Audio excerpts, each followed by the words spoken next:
So here is how you can add velocity to your CapCut editing. It's actually really easy. So first you want to click on new project and then find the video. So I found this video right over here, which I'm going to use. And then make sure that your video that you have imported has background music. So you want to basically click on add audio, sounds, and then go to extract sound from video and then add the video that you have, import sound only.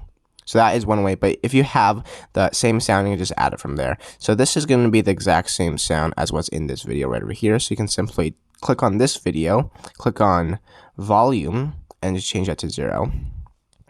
And then now all you have to do is basically every time there is like a large beat, let's say right here, I want to add velocity.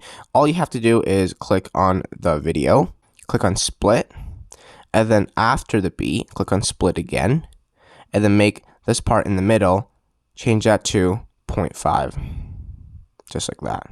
And then you can basically do that for maybe this curve right over here. And that's literally all you have to do. So we're going to play it back and see how it looks like. And those who oppose me are more powerful than you'll ever